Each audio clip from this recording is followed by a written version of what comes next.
At 3 in the morning on February 7, 1502, the corridors of the Estens castle became an echo of forbidden sounds. They were not wails of pain or screams of despair. They were prolonged moans, so intense that the guards looked away and the diplomats present exchanged glances with a somber complicity. In that instant, the intimate merged with the political.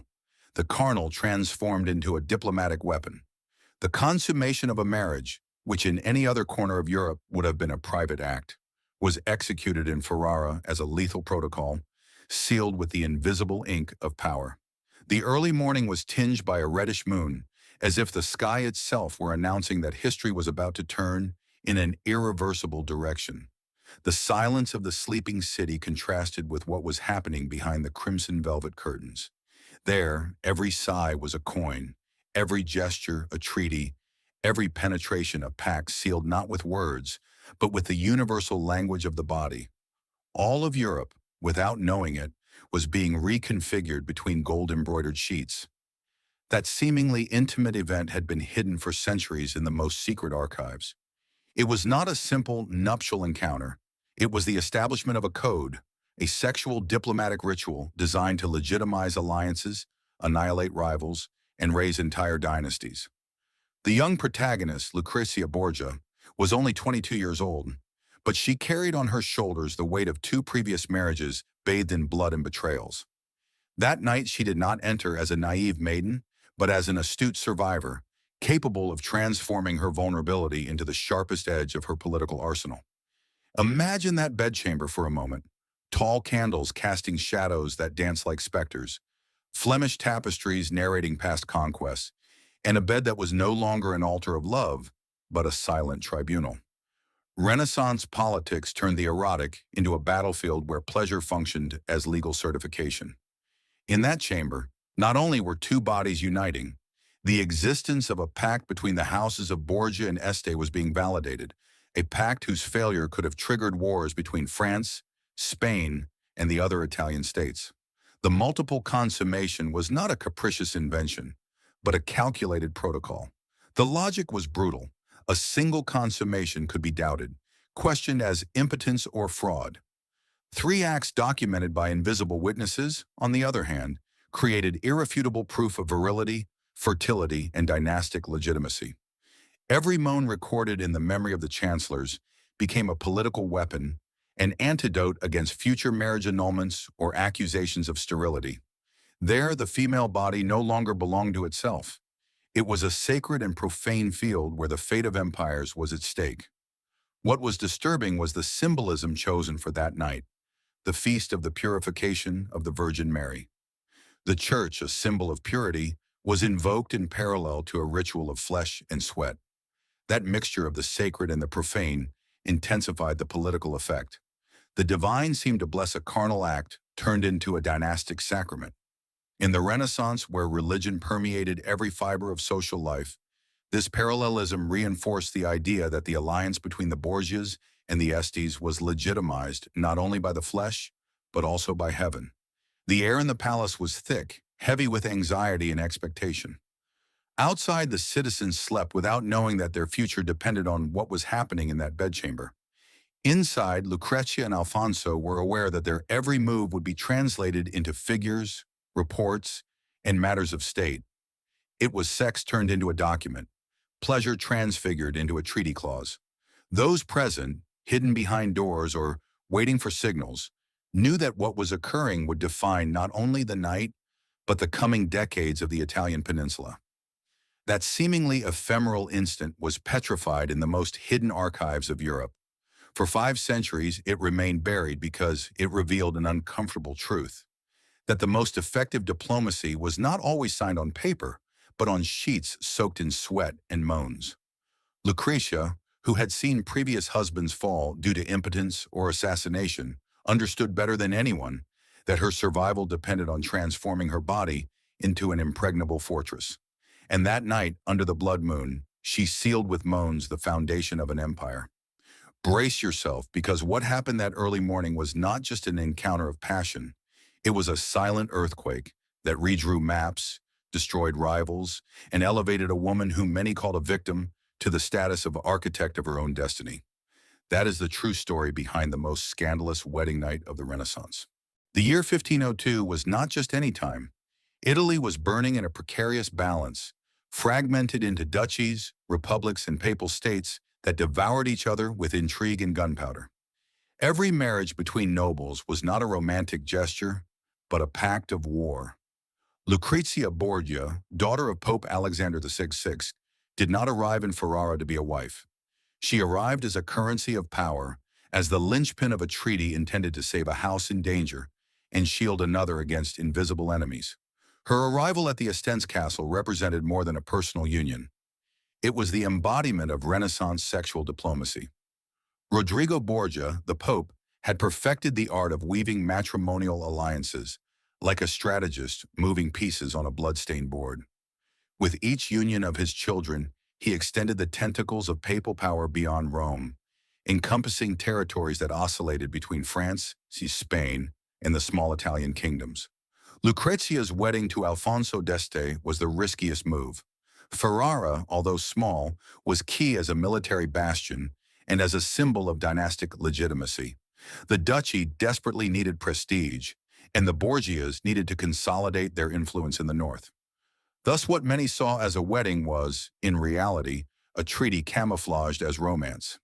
In that context, politics was not discussed in parliaments, but in bridal beds. Silk sheets were the parchments where agreements were signed, bodies the quills that wrote pacts with sweat. Duke Ercole d'Este, Alfonso's father, knew that his lineage hung by a thread, threatened by neighboring powers. Handing his son over to Lucrezia was not a sentimental concession.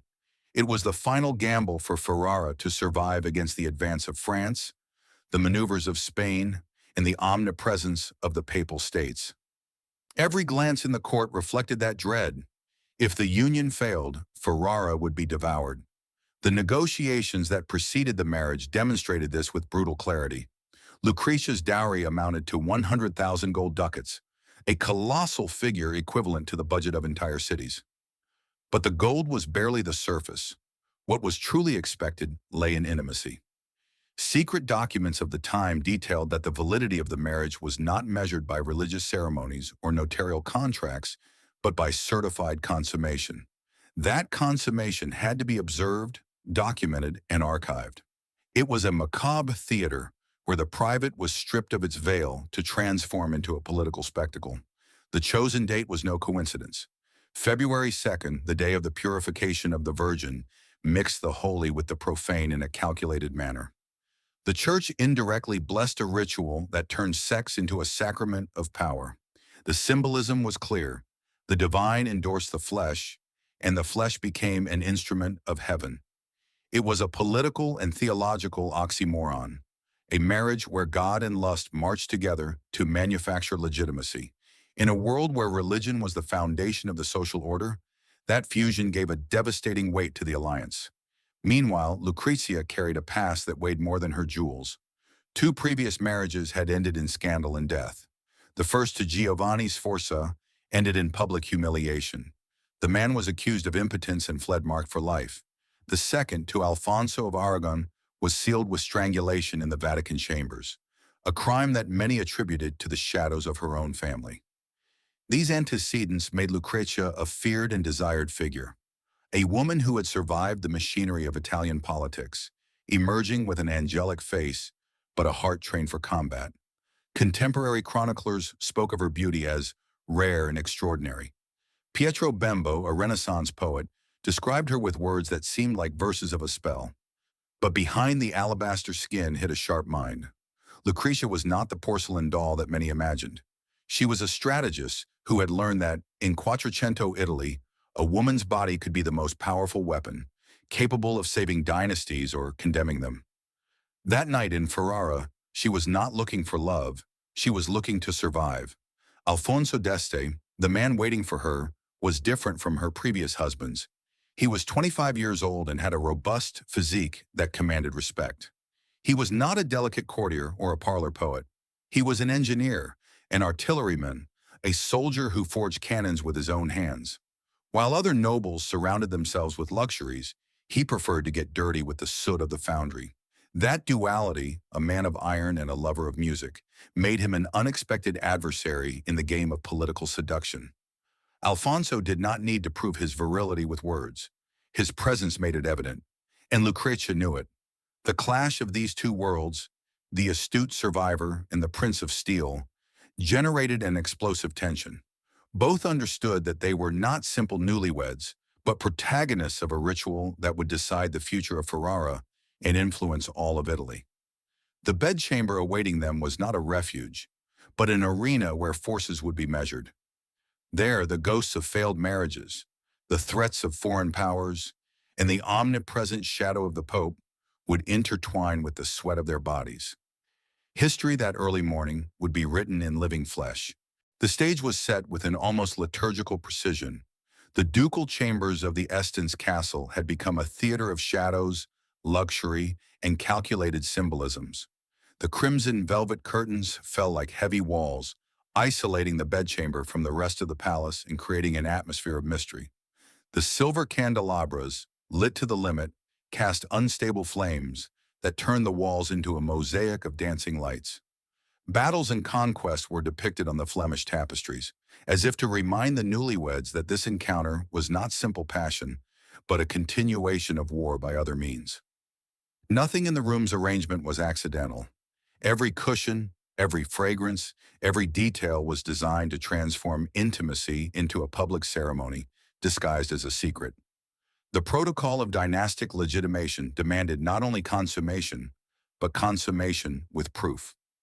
The bed was the altar, but also the table of an invisible tribunal.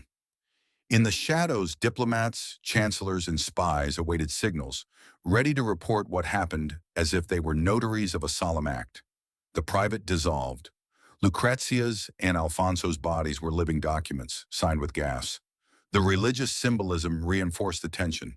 The chosen day, the purification of the Virgin, served to sanctify an act that, in essence, bordered on the profane. It was an exquisite contradiction. While church bells rang in honor of purity, in the ducal chambers, the flesh surrendered without filters, transforming sin into a political sacrament. The Renaissance loved these paradoxes, where the sacred and the carnal merged to legitimize power. In that environment, every kiss from Alfonso, every movement from Lucrezia, acquired a dimension beyond pleasure. It was diplomatic liturgy. The atmosphere was not only theatrical, but also psychological. The tension could be felt in the air. Alfonso, educated as a soldier and cannon forger, understood that this night was not an erotic game, but a trial by fire. His performance not only had to please his wife, but convince invisible observers that the alliance was fertile, strong, indestructible. Lucrezia, for her part, carried invisible scars. An impotent husband who had been her humiliation, another strangled in the shadows of the Vatican. Now she had to prove that she had ceased to be a victim to become the architect of her destiny. Both knew that the failure of that night amounted to a political death sentence. The procession that had led Lucrezia through the streets of Ferrara hours earlier was the theatrical prelude. Dressed in ermine and jewels that dazzled the crowd, she was acclaimed as if she had already guaranteed the survival of the duchy. But the real test was not in the streets, but behind closed doors. The citizens shouted her name, unaware that the true clamor would come hours later, when the sounds from the bedchamber sealed the fate of their city. The people celebrated a wedding. The princes executed a ritual of war. Not everyone, however, celebrated her arrival. Isabella d'Este, Lucrezia's sister-in-law and rival, had moved astutely. As soon as she met the new duchess in Malalbergo, she positioned her personal chancellor near the chambers to spy on what would happen that night. It was an act of political espionage disguised as courtly protocol. What to the outside world would be a marriage, to Isabella was an opportunity to find weaknesses, to accumulate secrets that could be used as weapons in the eternal struggle for power. Thus, even in consummation, female rivalry seeped like poison into the air. That espionage was not an anomaly. It was part of the system. Renaissance diplomacy did not trust oaths. It trusted physical proof. Chancellors were not simple bureaucrats, but witnesses to desire turned into legitimacy. The moans that echoed through the castle were not echoes of private pleasure, but encrypted messages that would travel to Rome, France, or Spain, as irrefutable proof that the union was real and fertile. Sex, recorded in secret, was the most powerful writing of the era. In that tension, Lucrezia deployed all her weapons. Her previous experience had taught her to navigate seas of betrayal. She knew when to show herself vulnerable, when to exert dominance, when to transform a sigh into a promise, and a moan into a threat. That night she was not just a wife, she was a strategist, an actress, a survivor. Her every gesture calculated the effect it would have on the memory of those waiting behind the walls.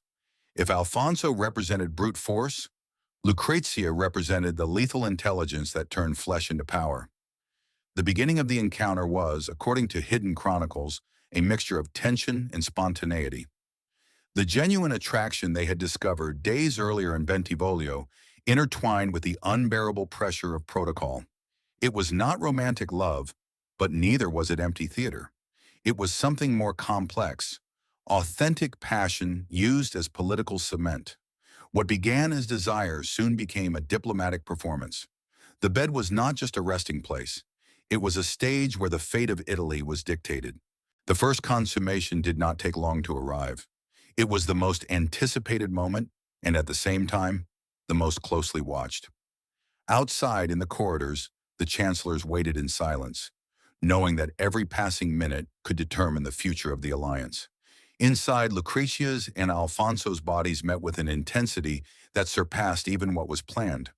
There were no artifices, no masks. There was real desire, ignited by weeks of political tension and by the genuine attraction that had been born between them. But that desire had to be transformed into proof. Every movement had to leave a mark not only in the memory of the lovers, but in the invisible records of diplomacy. The first act was described by chroniclers as intense, almost savage. Alfonso, strong and confident, showed that he did not need to prove his virility with words. He possessed it in every gesture. Lucrezia, for her part, did not surrender as a victim, but as a strategist aware that her role was to demonstrate fertility, passion, and control. Every moan, every sigh was heard beyond the bedchamber, causing the guards to avert their eyes and the diplomats present to exchange glances confirming the initial success. The first test was accomplished, but the protocol demanded more. A single consummation was not enough. It had to be repeated to shield the marriage against future questioning. Thus came the second consummation, marked by a different air. There was no longer initial tension or nervousness. There was calculation. Alfonso understood that he had to sustain the pace, to demonstrate not only potency, but endurance. In an era when male virility was a symbol of political stability, each repetition functioned as one more seal on the invisible contract that united the Borgias and the Estes. The chancellor documenting the event took notes in silence, like a notary of pleasure. The third and final consummation was the climax of the ritual. It was not just a meeting of bodies, but the culmination of a secret liturgy. In that instant, the bed transformed into a tribunal and an altar, and the gas became decrees. The third time was the one that legally validated the union, the one that turned rumors into certainties, the one that destroyed any argument for annulment. For Lucrezia, it meant shielding her position and leaving behind the shadow of previous marriages marked by failure and tragedy. For Alfonso, it meant consolidating his reputation as a worthy heir, capable of withstanding the pressure of political duty even in intimacy. The shocking thing is that all of this was documented. These were not simple bedroom rumors. They were official records kept in the most confidential archives of Europe. Isabella d'Este's chancellor, astutely infiltrated, confirmed what many wished to hear and what others feared. The marriage had been consummated 3 times in a single night. That documentation was not voyeurism. It was a political weapon. It shielded the alliance against any attempt at sabotage and sent a brutal message to rivals. The Borgia-Este union was cemented with blood, sweat, and flesh. That early morning, pleasure became politics, and politics became a spectacle.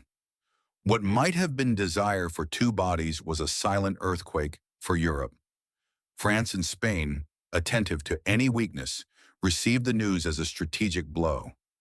The enemies of the Borgias, who were hoping for a crack, found an impenetrable wall instead. The multiple consummation, executed and documented, had established a new standard in matrimonial diplomacy. It was not enough to get married. One had to prove with the body that the union was fertile and legitimate. At dawn on February 3rd, Lucrezia and Alfonso were not simply newlyweds. They were living symbols of an alliance that would redraw the political map of Italy. They had gone from being actors to becoming architects of a new paradigm. And on that cold dawn, as the sun illuminated the walls of the Esten's castle, a myth was born. That of a woman who transformed her body into a weapon, and that of a man who accepted turning his virility into the most compelling proof of power. The dawn of February 3rd was not a simple change of light. It was the beginning of a new era for Ferrara and for all of Italy. Behind the walls of the Esten's castle, the multiple consummation had transformed into the founding act of an unbreakable alliance. The air was permeated with a mixture of incense, sweat, and secrecy. The chroniclers, who would later recover those documents, would describe that night as a silent earthquake that shook the entire peninsula. Because it was not just sex, it was politics made flesh, and that politics was already reconfiguring the board. The first consequences were seen within the court itself.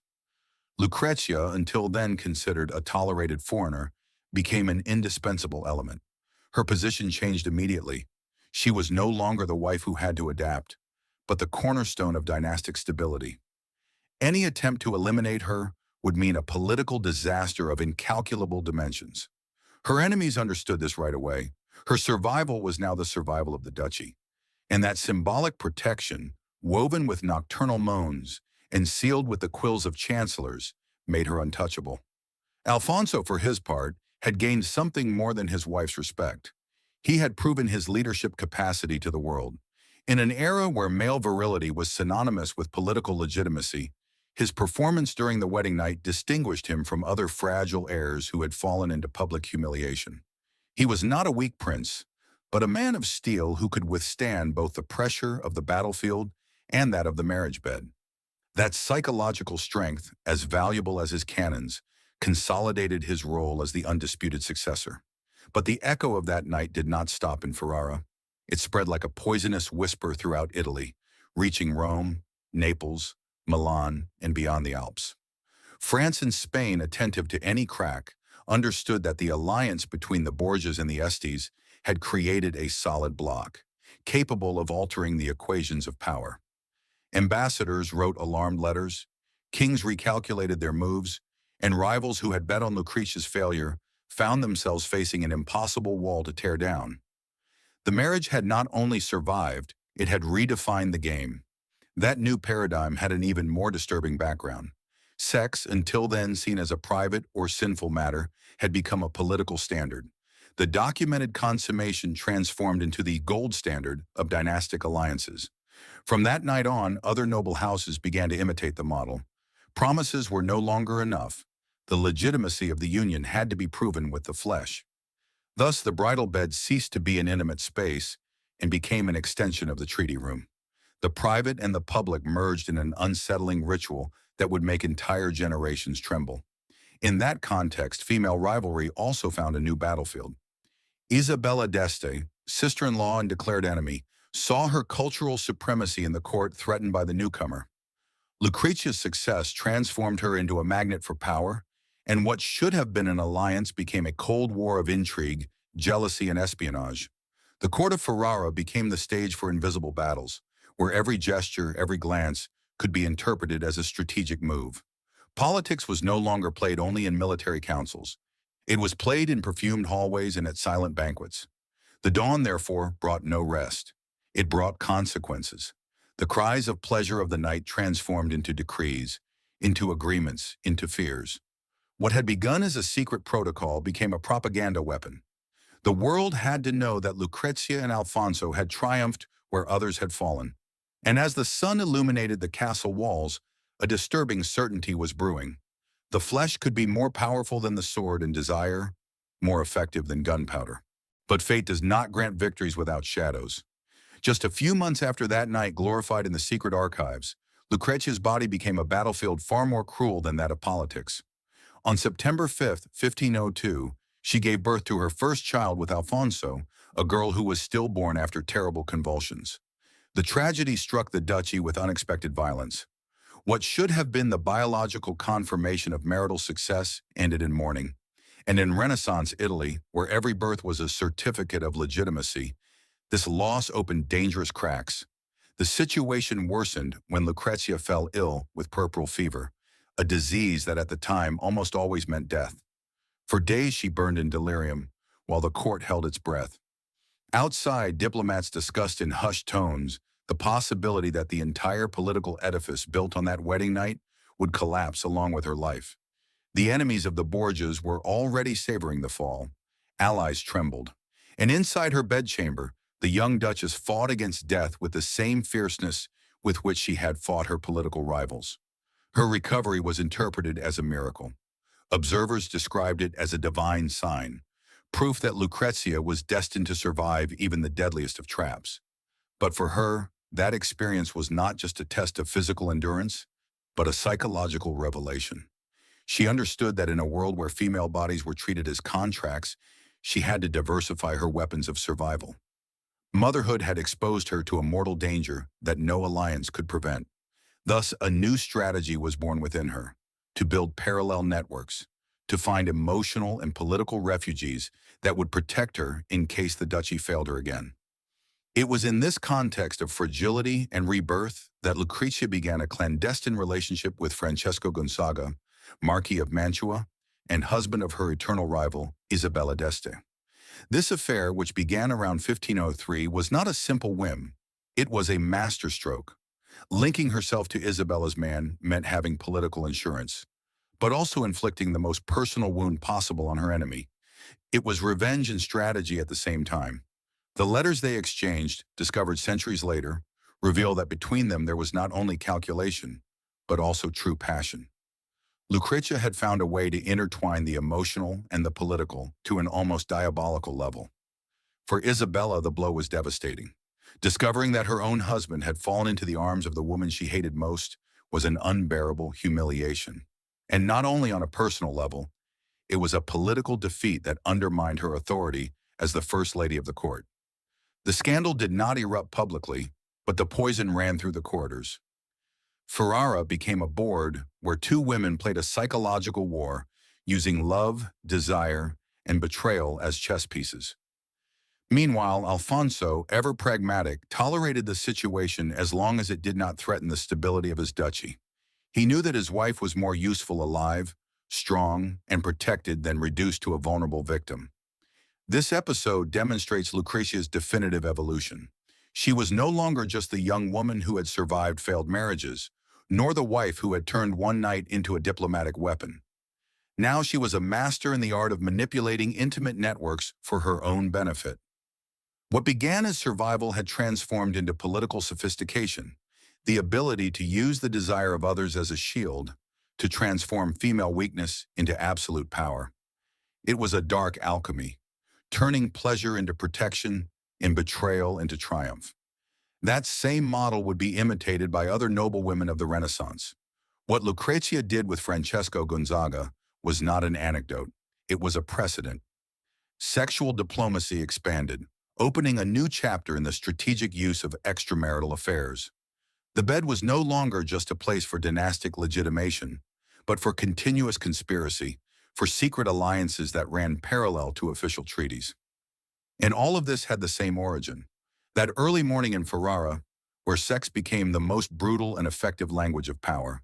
The following years confirmed that the night of February 2nd, 1502, had not been an isolated episode, but the beginning of a new way of exercising power.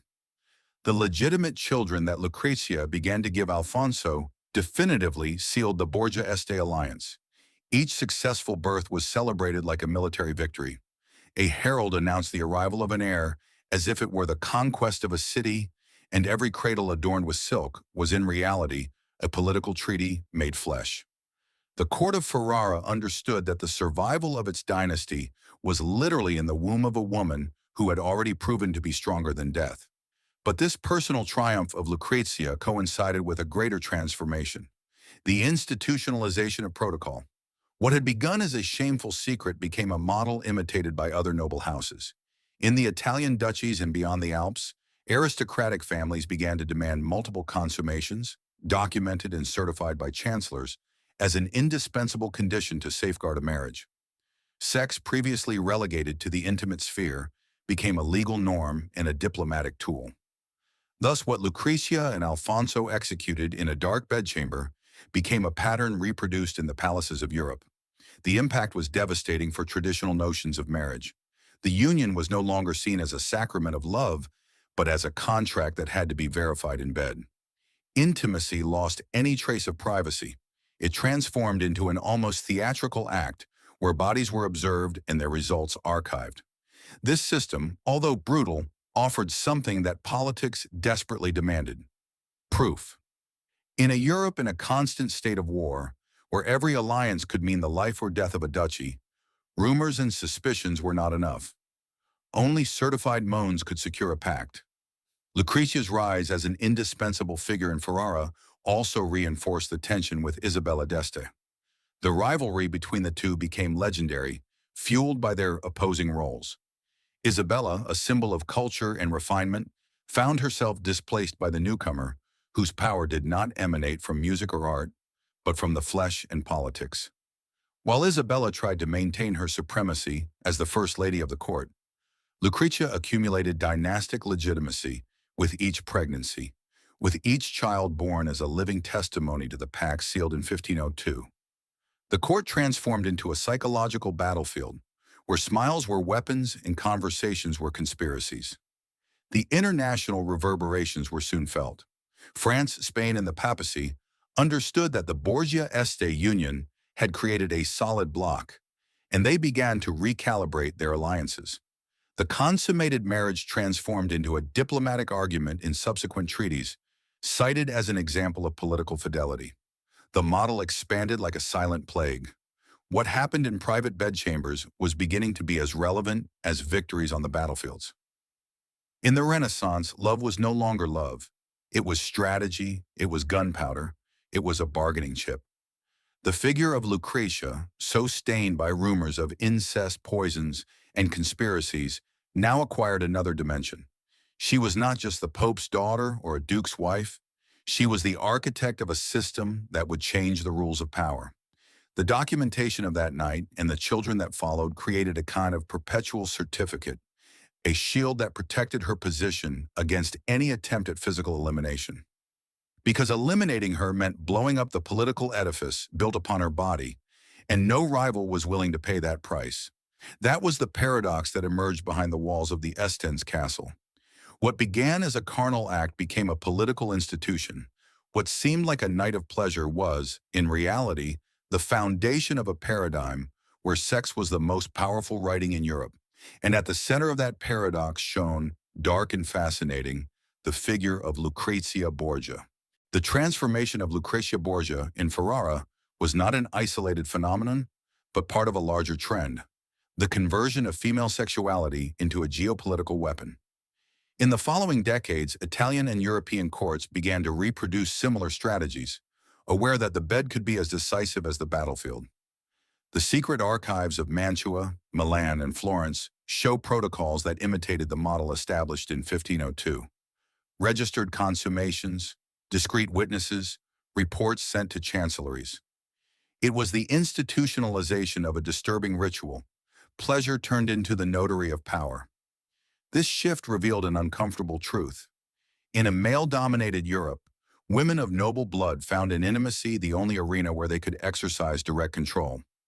Lucrezia had shown that a woman could go from victim to predator, from a sacrificial pawn to a master player, and others followed her example. Isabella of Castile validated her union with Ferdinand of Aragon under the supervision of chancellors who certified the consummation as proof of the unification of Spain. Catherine de' Medici would perfect protocols of diplomatic seduction to manipulate 3 French kings. Anne Boleyn in England would use her body to fracture the Catholic Church and give rise to a new dynastic religion. All of them, in one way or another, imitated the paradigm that Lucrezia had embodied. But the expansion of this model also fueled rumors and fears. If the bed was a battlefield, then every relationship could be suspected of conspiracy. Every whisper in the corridors, every nocturnal visit, could be interpreted as a secret alliance. In Ferrara, the rivalry between Lucrezia and Isabella d'Este reached obsessive levels. Isabella, humiliated by her husband's affair with Lucrezia, became an implacable enemy, weaving intrigues to wear down her sister-in-law's legitimacy. The court transformed into a hotbed of jealousy and espionage, where politics was played with fans, perfumed letters, and glances laden with poison. Meanwhile, Alfonso consolidated his role as a pragmatic duke. His military skills, combined with the stability granted to him by Lucrezia's legitimate heirs, strengthened Ferrara against external pressures. But even his reputation benefited from the myth of the wedding night. Chroniclers portrayed him as a man capable of bearing not only the weight of war, but also that of the bedchamber. That duality, steel in the foundry, passion in bed, made him a symbol of the Renaissance, a prince who embodied both physical strength and political sophistication. The echo of all this reached even the Vatican. Rodrigo Borgia, Pope Alexander VI, saw in his daughter's success the confirmation of his own strategy, using his descendants as pieces on a board where sex was more effective than gunpowder. The Pope's enemies murmured in horror, but at the same time, they imitated his methods. Because in a world where any duchy could disappear in a matter of months, any survival tool was valid, even the darkest one. And Lucrezia had become the most perfect example of that ruthless logic. The paradox, however, was evident. The more power Lucrezia accumulated, the more trapped she was in the web of her own rituals. Her body, elevated to a political instrument, ceased to belong to her. Every pregnancy was observed with diplomatic anxiety. Every illness was interpreted as a threat to regional balance. She was admired, feared, respected, but also a prisoner of a system she had helped to perfect. The woman who had transformed her flesh into a fortress discovered that this fortress was also a cage. Thus, what began as a bedroom secret ended up being a distorted mirror of all of Europe. A continent that turned the intimate into the political, the carnal into the diplomatic, the feminine into a weapon. And at the center of that spiral, shining with a dark light, remained the figure of Lucrezia Borgia, half victim, half architect of a power that would change history forever. The legacy of that early morning was not measured solely in the children Lucrezia brought into the world, nor in the immediate stability of Ferrara. It was measured in the shockwave that altered the way Europe understood matrimonial politics.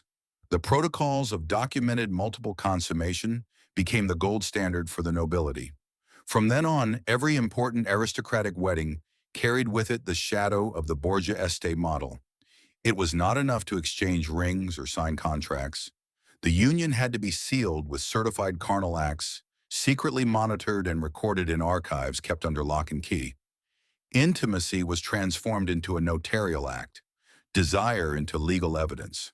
Diplomats from France and Spain were quick to copy these practices.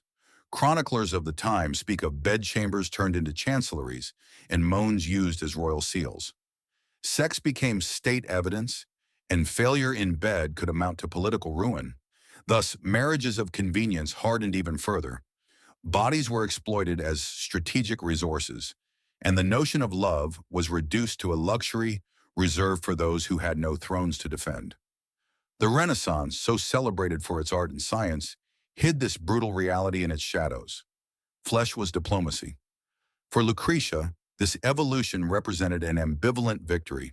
She had managed to safeguard her position, secure herself as the axis of dynastic stability, and transform her reputation from victim to architect of power. But at the same time, every step reinforced her status as a prisoner. The rumors about her pregnancies, the obsessive calculations of diplomats regarding the exact date of her conceptions, the constant surveillance of her health turned her life into a public laboratory. Her body was celebrated as a source of legitimacy, but also exploited as if it were a conquered territory. In Ferrara, the court became a psychological battlefield.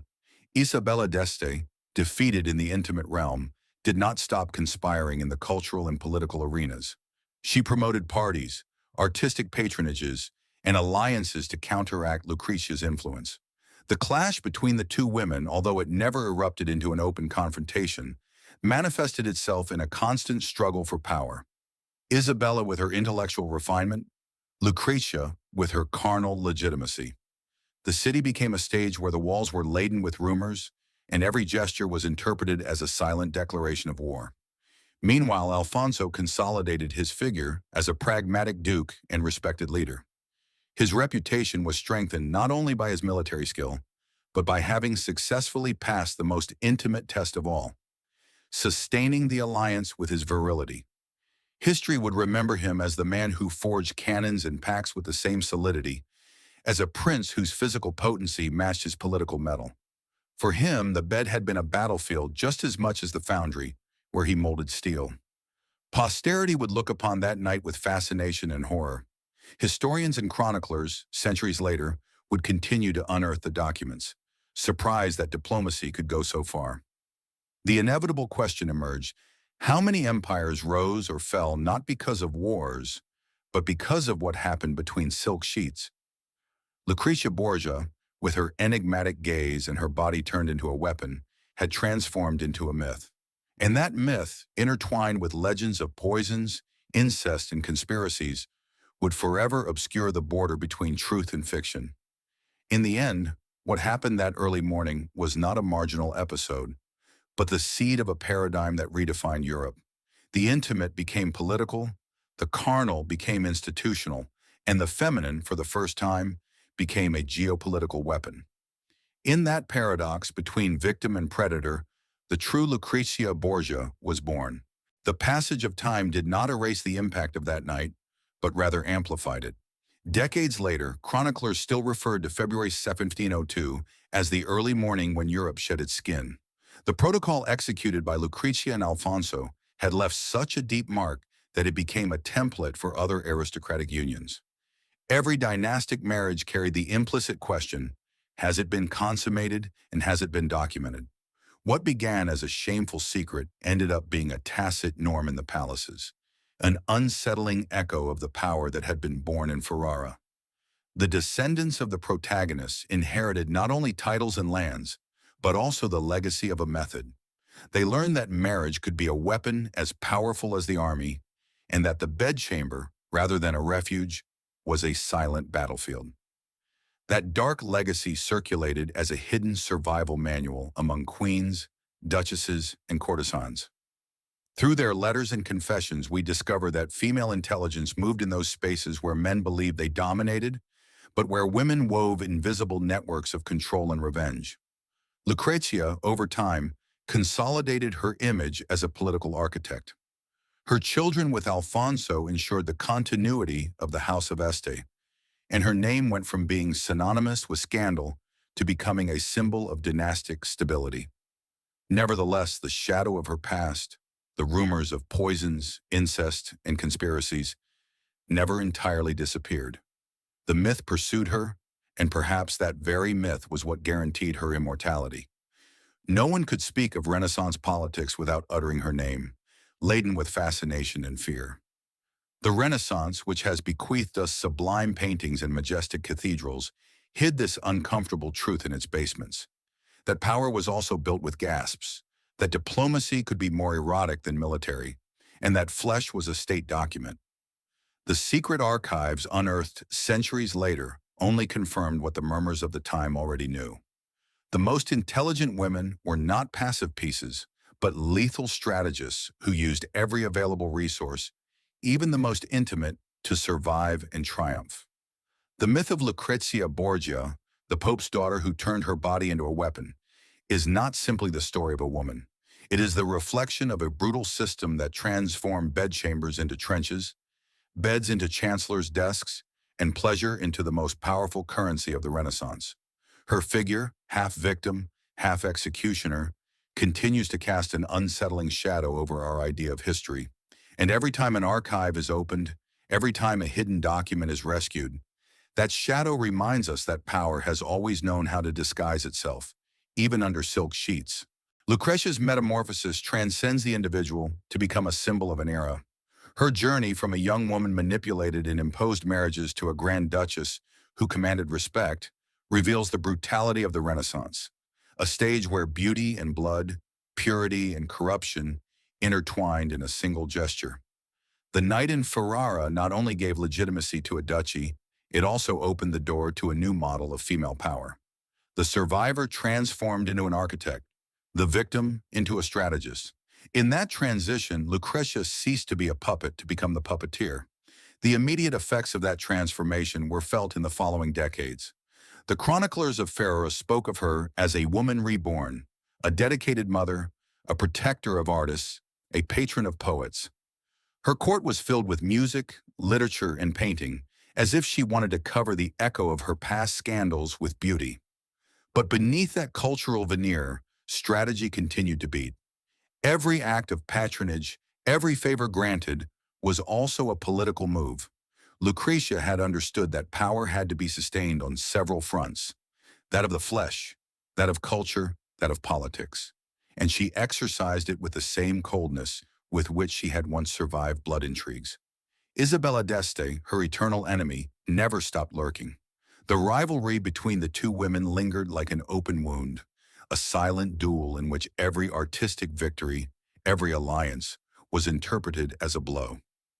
While Isabella tried to establish herself as the cultural queen of Italy, Lucrezia consolidated her position as the guarantor of Ferrara's political stability. That tension generated a climate where the court became an invisible battlefield, a game of smiles and hidden daggers, of intercepted letters and carefully propagated rumors. Beyond Ferrara, the figure of Lucrezia became a myth. To some, she was the Pope's daughter, stained by sin. To others, an admirable woman who managed to survive where so many men fell. Her name circulated in whispers, mixed with legends of incest, poisons, and lethal seductions. Official history tried to reduce her to a caricature, but secret documents proved another truth. That of a strategist who used the only thing the world allowed her to use, her body, and turned it into an impregnable fortress. In 16th century Europe, marked by endless wars and fractured religions, Lucrezia's example offered a bitter lesson. Power was not always imposed with armies or papal bulls, but with the cunning of those who knew how to transform their fragility into a weapon. The mark of her nuptial protocol remained as a warning and a model, secretly revered by other noblewomen and feared by her enemies. That mark, dark and fascinating, was proof that Renaissance politics breathed in the hallways, but was decided in the beds. The echo of Lucrezia's life did not die with her. On the contrary, it multiplied in the following centuries, distorted by rumors, legends, and political passions. She died in 1519 at the age of 39, exhausted after a difficult childbirth, like so many women of her time. But her figure never found rest. To some, she was the embodiment of Borgia corruption, the Pope's daughter who used poison and lust to rule in the shadows. To others, she was the victim of a brutal system that turned her body into a contract, a bargaining chip, a besieged fortress. The truth, as always in history, lies in that gray area where myth and document coexist. Posterity painted her in 1,000 ways. In Baroque theaters, she was presented as a femme fatale, a devourer of men and an insatiable conspirator. In 19th century romantic tales, she transformed into a martyr of male intrigues, a fallen angel who only sought love. In the 20th century, historiography rescued her from Manichaeism, showing a woman who played the cards she was dealt: intelligence, beauty, and the ability to turn vulnerability into power.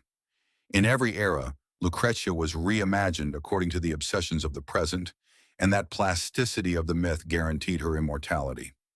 What remains indisputable is that the night in Ferrara marked a before and an after. That dawn proved that the Renaissance was not only written on canvases or in philosophical treatises, but also in sweat-soaked beds. Politics, art, religion, and sex formed an inseparable fabric, and Lucrezia knew how to navigate that labyrinth with a cunning that made her a legend. She embodied the paradox of her time, being simultaneously saint and sinner, victim and executioner, lover and strategist. The most disturbing lesson her story leaves us is that power, when clothed in legitimacy, rarely shows the price it demands. In Lucrezia's case, that price was her intimacy, her health, her personal freedom. But by accepting the sacrifice, she secured a place in history, not as the Pope's shadow or a duke's wife, but as a woman who knew how to sculpt her destiny amidst a ruthless world. Every document rescued from the archives, every secret letter, confirms that behind the myth, there was a lucid mind that understood that flesh could be stronger than iron. Therefore, to speak of Lucrezia Borgia is to speak of the Renaissance in its darkest and most human form. It is to look beyond the dazzling frescoes and perfect domes to discover that, in the bedchambers, battles as decisive as those on the battlefields were fought. And it is to recognize that, even in the cruelest of times, there were always women capable of defying the rules and writing their own history with weapons the world never suspected. Lucrezia Borgia's legacy cannot be reduced to a simple portrait of a femme fatale or the caricature of a manipulated victim. Her life forces us to confront the darkest face of the Renaissance, a time where beauty coexisted with poison, where faith intertwined with corruption, and where intimacy transformed into a diplomatic weapon. The dawn of February 1502 became a myth because it showed that power is not always exercised on battlefields or in council chambers, but also in bedchambers, where bodies become living treaties. The echoes of that night expanded beyond her own biography. They influenced matrimonial protocols, inspired other women to challenge their passive roles, and left an indelible mark on the collective imagination. Every generation reinterpreted Lucrezia according to its own obsessions, as a monster, as a martyr, or as a strategist. And in all those versions, her figure continued to project a disturbing fascination, that mixture of repulsion and admiration that only characters who manage to survive their time to become eternal symbols can provoke. To look back and contemplate her story is to recognize that European politics was not written only with swords or pens, but also with bodies, and that female power, although repressed and monitored, managed to find cracks to infiltrate and transform empires from within. Lucrezia Borgia was not an accident in history. She was proof that even in the most ruthless systems, there is always room for cunning, for reinvention, for the subversion of established rules. Today, by rescuing her figure from dusty archives, we discover that the question is not whether she was a saint or a sinner, a victim or an executioner, but what her story reveals to us about the very nature of power. In her shadow hides the warning that power always demands sacrifices, and that the most silent weapons can be the most devastating. Lucrezia, the Pope's daughter, the Duchess of Ferrara, the woman who turned a single night into a paradigm, continues to observe us from the folds of history, reminding us that the true secret of the Renaissance is not in its cathedrals, but in its bedchambers.